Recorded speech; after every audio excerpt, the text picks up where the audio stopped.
Hello everyone and welcome back to the Indian act segment of Lakshyaved IAS. आज हमारे पास है citizenship act of 1955। उसका समझने के लिए पहले एक एग्जांपल लेते हैं। आप आपके स्कूल में जाते हो, वो स्कूल में आपने एडमिशन लिया है इसलिए आप उस स्कूल में जा सकते हो। तो इमेजिन कीजिए कि अगर आपके स्कूल में कोई बच्चा आ जाए जिसने एडमिशन नहीं लिया है और वो आपके साथ आपके क्लास में बैठे, तो क्या ये पॉसिबल होगा? स्कूल उसको अलाउ करेगा? तो of course not. So this is how we are going to understand how citizenship in India works. Let's move. तो वी नीड टू अंडरस्टैंड कि इंडिया में रहने के लिए हमको एक लीगल मेंबरशिप की जरूरत पड़ती है और वो मेंबरशिप का हमारे पास प्रीमियम भी होना चाहिए। तो प्रीमियम पर्क्स क्या है इंडिया में मेंबरशिप होने के? That is voting rights. First and foremost important part is voting rights. If you are an Indian citizen, you get voting rights in India to vote. After that, obtain an Indian passport. आपके पास Indian passport obtain करने का right आ जाता है because you are an Indian citizen that.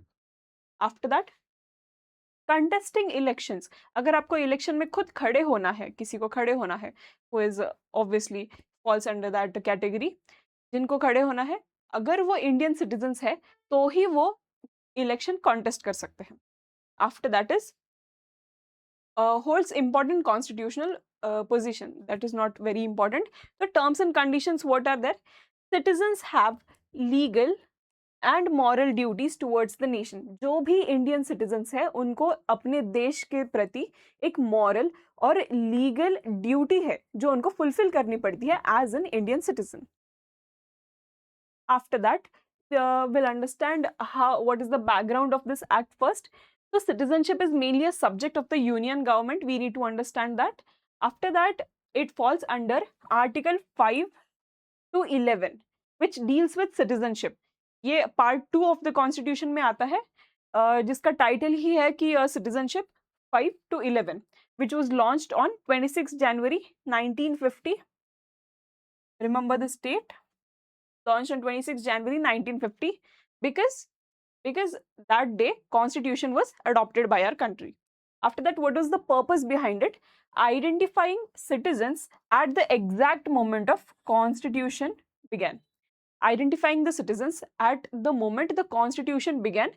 वहीं से Indian citizens जो है उनको आइडेंटिफाई करना इजी हो गया है और स्टार्ट भी हो गया है। After that, features article 11 empowers parliament to make future citizenship laws. अगर आप देखोगे तो 2019 में भी सिटीजनशिप अमेंडमेंट एक्ट आया था। वो किसके अंडर आया था? तो वो इसी के अंडर आया था, आर्टिकल 11 के अंडर, जो पार्लियामेंट को पावर देता है फ्यूचर सिटीजनशिप लॉज बनाने के लिए। आफ्टर दैट विल अंडरस्टैंड कि it was passed on 30th December by the parliament and its purpose was again explains exactly how to acquire and lose Indian citizenship today. After that we need to understand कि who are Indian citizens. अगर हम आज Indian citizens हैं तो हम क्यों है? तो we have a trick here, BDRNT। Please do remember this, this is very easy to understand. तो बी का फुल फॉर्म हम पहले देखेंगे। B is basically born in India. The people who are born in India are Indian citizens. First, I'll explain it to you in detail in the next slide. But this is the first part. B is basically born in India. After that comes decent. Decent is basically if any person is born out of the country but has Indian parents.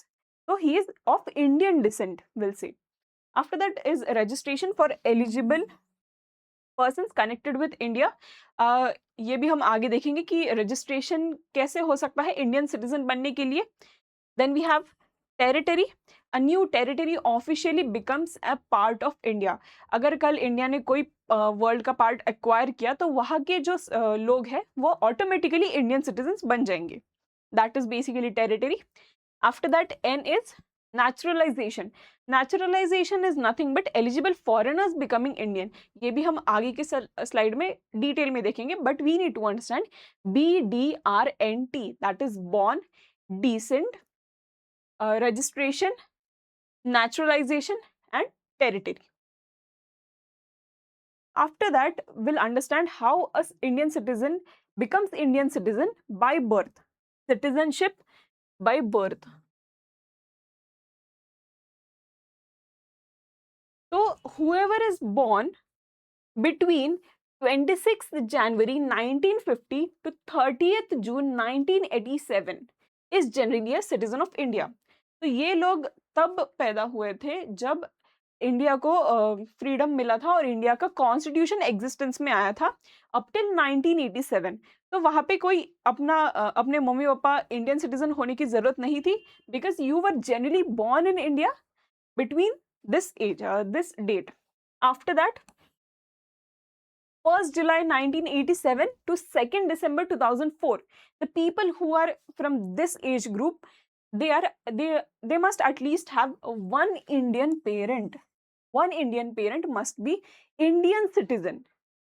तो जो भी लोग 1st जुलाई 1987 से लेकर 2nd दिसंबर 2004 के बीच में born हुए हैं, उनका एक पेरेंट इंडियन सिटीजन होना चाहिए आफ्टर दैट इज ऑन और after 3rd December 2004।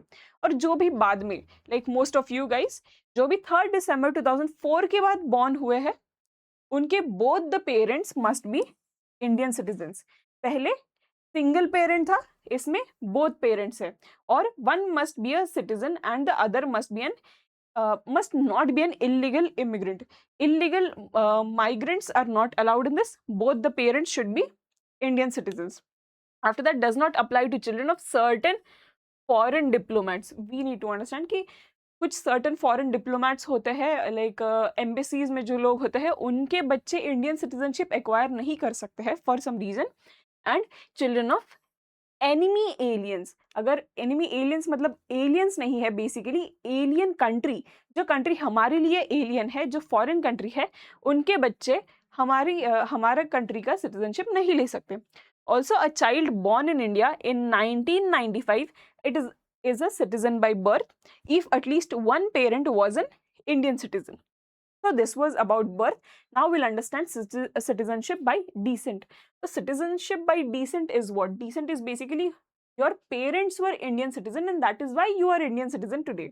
So 26 January 1950 to 9 December 1992.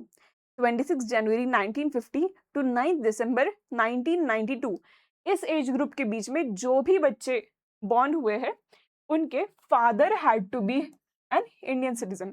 उनके जो पापा है वो इंडियन सिटीजन होना was a compulsion, was a compulsory thing.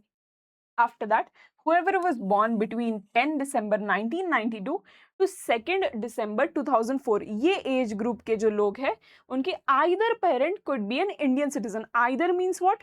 Either father or the mother should be a Indian citizen. After that, on or after 3rd December 2004, मतलब mostly all of you guys, तो 3rd December 2004 के बाद जो भी लोग born हुए हैं, either parent must be an Indian citizen. तो ये mostly same रखा गया है इसमें। तो basically 1992 के बाद में जो भी लोग born हुए हैं, either parent of them must be a Indian citizen for getting a citizenship by descent. We have an example here for you. A child born in Japan. अब एक बच्चा है जिसने जापान में जन्म लिया है, to an Indian mother, but his mother is Indian, may acquire citizenship by descent after completing the required registration. अभी ये registration क्या है वो हम यहाँ पे देखेंगे. Birth must normally be registered to an Indian consulate within 1 year.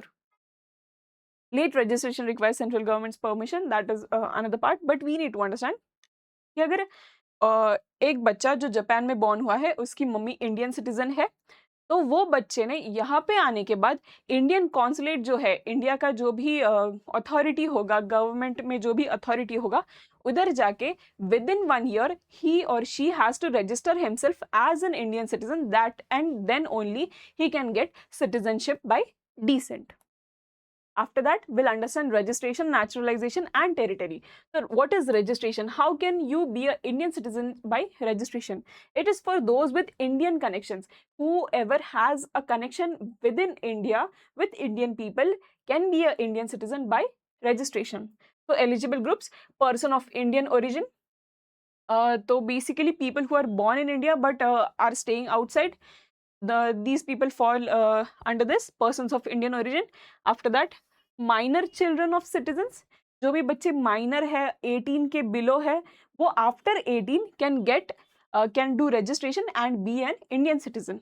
After that, eligible OCI card holders. What is OCI? That we'll see in the next slide. But OCI card holders के बच्चे भी Indian citizen होते हैं.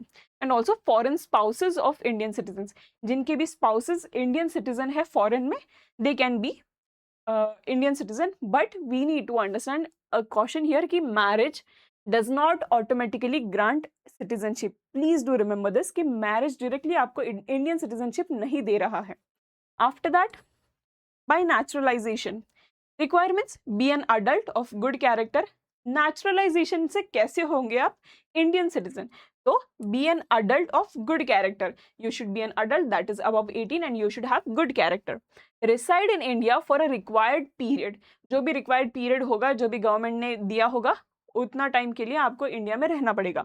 After that, intent to reside in India, जिसका इंटेंशन हो कि वो आगे जाके इंडिया में ही रहने वाला है. After that, take an oath of allegiance to the constitution.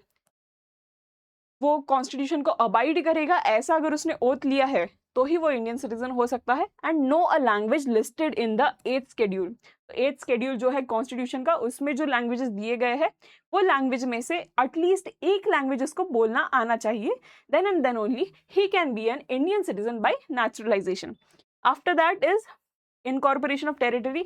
This is very easy. Basically, if India acquires some territory tomorrow, so that the people living in that territory will automatically become Indian citizens.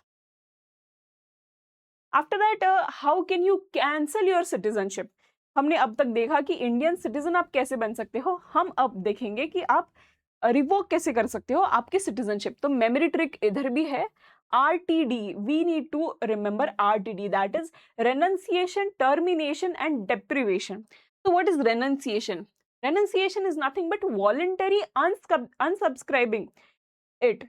Basically आप अगर एक YouTube channel को subscribe करते हो and after some time you feel नहीं मेरे को ये पसंद नहीं आ रहा है and I want to unsubscribe to it, तो you can voluntary do it, right. तो वैसे ही अगर a person voluntarily declares or wishes to give up Indian citizenship, their minor children also lose it. Basically आज अगर मैंने decide कर लिया कि मुझे इंडियन सिटीजन नहीं बनना है तो मैं वॉलंटरीली अपनी सिटीजनशिप रिवोक कर सकती हूँ. और मेरा अगर कोई किड होगा तो उसकी भी सिटीजनशिप चली जाएगी and it can come back. The child can get the citizenship back only after he completes 18 years of age and also prescribes it by the consulate. After that, termination, switching platforms. Basically अगर आप आज India से निकल के बोलते हो, आज आप इंडिया से निकल के यूएस की सिटीजनशिप एक्वायर करते हो, तो बेसिकली आपकी जो इंडियन सिटीजनशिप है वो टर्मिनेट हो जाएगी directly, because India does not allow a dual citizenship. दो सिटीजनशिप इंडिया के सिटीजनशिप के साथ अलाउड नहीं है. That is why your citizenship will get terminated. After that we have deprivation.